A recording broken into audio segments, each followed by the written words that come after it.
My friend texted me this last month. She put $10,000 in a certificate of deposit 2 years ago and forgot about it. She didn't touch it, didn't stress about it, didn't watch the market once. She just lived her life.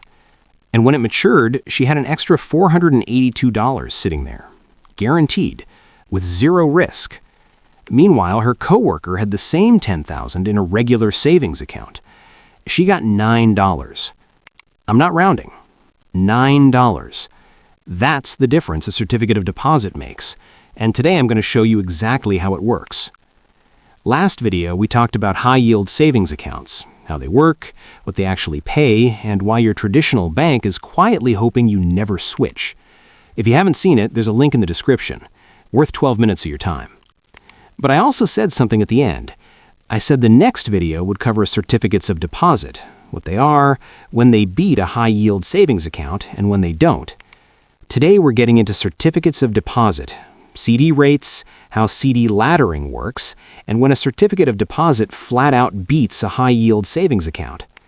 This is not just a repeat of last week with different words. A CD and a high-yield savings account are different tools built for different jobs, and knowing which one fits your situation is the difference between a strategy and just having a savings account you feel vaguely okay about. Let's get into it. A certificate of deposit is a savings account with a deal attached. You agree to leave your money at the bank for a fixed period of time, anywhere from 3 months to 5 years, and in exchange, the bank pays you a fixed, guaranteed interest rate for the full term, higher than a standard savings account. Often higher than a high-yield savings account, too, depending on the term. That's the whole thing. It's not complicated. The name sounds more official than it is. One thing before we get into the numbers. CD rates shift over time, so check current rates before you open anything. What's on screen is accurate as of early 2026, but this stuff moves. Always verify before you commit. Here's the part that matters. Unlike a high-yield savings account, the rate on a CD doesn't move. If you open a 2-year CD at 3.8% and rates drop 6 months later, you still get 3.8% for the full 2 years. That's not a small thing. When rates were falling through late 2024 and into 2025, people who had locked into CDs a year earlier were sitting very comfortably, while HYSA rates quietly slid downward month after month. The trade-off is liquidity. Your money is not as easy to access. Pull it out early and you pay a penalty. We'll get to that. I want to show you the CD laddering strategy in a few minutes, because I think it's the most underused thing in personal finance for regular people. Not because it's complicated, it's actually simple, but because nobody explains it in a way that makes you actually want to do it. Stay with me. Let's talk real numbers, because this is where it either clicks or it doesn't. $10,000, 1 year. Regular savings account at 0.5%. You end the year with $50 extra. That barely covers a dinner out. High-yield savings account at 4%. $400. Real money. Worth doing. 1 year certificate of deposit at 4.5%. $450. Not a massive gap over the HYSA on paper, but here's what matters. That 4.5% is locked. If your HYSA rate drops to 3.2% halfway through the year, your CD keeps paying 4.5% like nothing happened. That's exactly what people who opened CDs in early 2024 experienced. Their HYSA holding friends watched rates fall. They didn't. Stretch it to 2 years with a 2-year CD, and the guaranteed nature of it starts to matter more. You're not refreshing a banking app watching rates tick down. You just know what you're getting. There's something to be said for that, especially if you're the kind of person who finds financial uncertainty genuinely stressful, which, honestly, most people are and just don't admit it. Here's the thing I think about. Most people aren't bad with money because they make big mistakes. They're bad with money because they make small, non-decisions. They leave $15,000 sitting in a checking account for 2 years because opening a different account felt like a project. And then one day they do the math and they realize what that passive inaction actually cost them.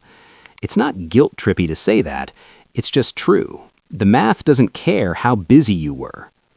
A CD forces a decision. You pick a turn, you commit, and then the money just works. Some people actually need that structure. I think more people than would admit it. Okay, the real downside of a certificate of deposit is that your money is not easy to get to. If you need it before the term ends, you pay an early withdrawal penalty. How bad is the penalty? It depends on the bank and the term, but a common structure is you forfeit a few months of interest. On a 1-year CD, maybe 3 months worth.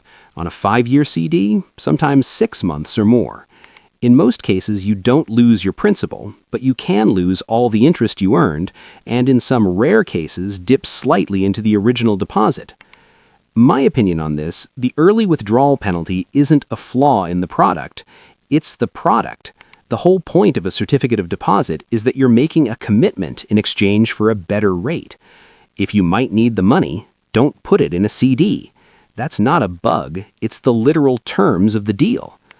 The mistake people make is treating a CD like an emergency fund with better interest. It's not. Emergency funds belong in a high-yield savings account where you can pull the money in a day. CDs are for money that has a job to do later, a down payment in 2 years, a renovation fund for next spring, a lump sum you're parking while you figure out a longer-term plan. Coming up, the CD ladder strategy I mentioned. I'm going to show you the specific setup that lets you earn certificate of deposit rates while still having money available every single year. It's the reason I'd actually recommend CDs over a pure HYSA strategy for a lot of people. The CD ladder strategy is how you split your savings across multiple certificates of deposit with different maturity dates, so you're never fully locked out of your money for a long stretch. Here's the setup. Say you have $10,000. Instead of putting it all in one 5-year CD, you split it 5 ways.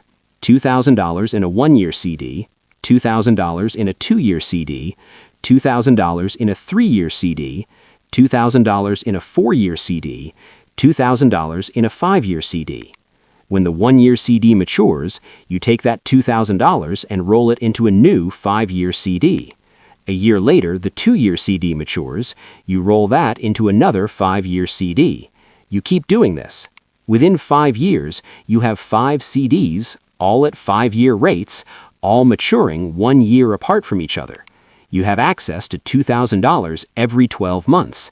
You're earning long-term rates. You're not locked out for 5 years. This is the version of the CD strategy that actually works for regular people.